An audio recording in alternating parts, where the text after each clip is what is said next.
Hello बच्चों, let's read the question and the question says which of the following statements are not true। हमें बताना है कि कौन सा जो स्टेटमेंट है नॉट ट्रू है। यहाँ पे वैकेंसी डिफेक्ट की बात की है, तो सबसे पहले हम देखते ही हम क्या कह सकते हैं कि की कंसेप्ट जो हो जाएगा वो हो जाएगा सॉलिड स्टेट का। की concept is from solid state. अब क्या हो जाएगा यहाँ पर कि पहला जो दिया है vacancy defect results in a decrease in the density of the substance. Vacancy defect में क्या हो जाता है कि यहाँ पे जो कैटायन एंड एनायन जो होते हैं leave their lattice site, leave their lattice site and creates vacancy। और यहाँ पे क्या होता है कि एन जो कैटायन और एनायन है साइमल्टेनियसली निकलते हैं, तो यहाँ पे इलेक्ट्रॉन न्यूट्रलिटी या फिर हम कह सकते हैं इलेक्ट्रिकल न्यूट्रलिटी जो होती है वो तो मेंटेन होता है, neutrality is maintained, but there is a decrease in the mass. Since there is a decrease in the mass, तो हम क्या कहते हैं कि डेंसिटी डिक्रीज होती है वैकेंसी डिफेक्ट में, डिक्रीजेस।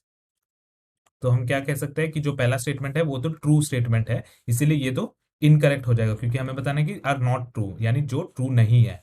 तो यहाँ पर जो लिखा है कि नेक्स्ट वाले में interstitial defects results in an increase in the density of the substance. तो interstitial defects results in an increase in the density of the substance and that is a true statement. Why? Because इस second वाले option में ये तो first था और ये second हो जाएगा। सेकंड वाले में क्या हो जाता है इंटरस्टिशियल डिफेक्ट में क्या हो जाता है कि इंटरस्टिशियल साइड में, इंटरस्टिशियल साइट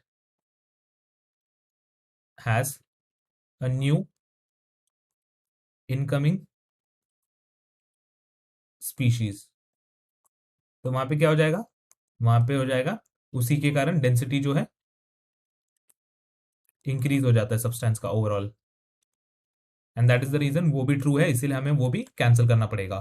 थर्ड वाला जो है उसमें लिखा है impurity defect has no effect on the density of the substance. Third वाला लिख लेंगे इंप्योरिटी डिफेक्ट। इसमें क्या हो जाएगा कि हम इंट्रोड्यूस कराएंगे इंप्योरिटी को, introducing impurity to a pure crystal,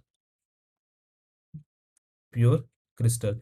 जब हम कोई भी आउटसाइड स्पीशीज एक प्योर क्रिस्टल में डालेंगे तो उसके डेंसिटी में डेफिनेटली इफेक्ट आएगा और density will change, density will change, and that is the reason हम क्या कह सकते हैं कि थर्ड वाला जो स्टेटमेंट दिया कि डेंसिटी ऑफ द सब्सटेंस पे कोई इफेक्ट नहीं होता इंप्योरिटी डिफेक्ट का, ये इनकरेक्ट स्टेटमेंट है और नॉट ट्रू स्टेटमेंट होने के कारण हमारा ये जो है सही आंसर हो जाएगा। सिमिलरली फोर्थ में कहा है कि Frenkel defect results in an increase in the density of the substance. तो फ्रैंकल डिफेक्ट की जब हम बात करते हैं तो क्या हो जाएगा फोर्थ में, in case of the Frankel defect, the ion is dislocated from its normal lattice site to an interstitial site.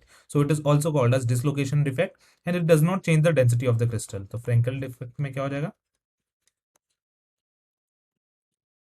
जो हमारे पास एटम होता है या तो कहेंगे हम आयन, it is just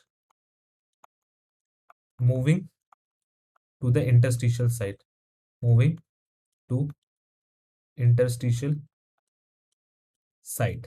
और वो कहां से मूव हो रहा है, वो अपने लैटिस पॉइंट से मूव हो रहा है इंटरस्टिशियल साइड पे, पर वो सेम ही एटम में रह रहा है, तो इसमें डेंसिटी में कोई डिफरेंस नहीं आएगा। और यहाँ पे लिखा है कि डेंसिटी इंक्रीजेस, तो ये तो क्या लिखा है इनकरेक्टली लिखा है, तो इनकरेक्टली लिखने के कारण इसको हम टिक कर देंगे क्योंकि हमें बताना है not true. So our 3 and 4 the statements are not true and 1 and 2 are true, that is the reason we have cancelled it, and 3 and 4 are not true, that is the reason they are the correct option। Hope you have understood it well, best of luck।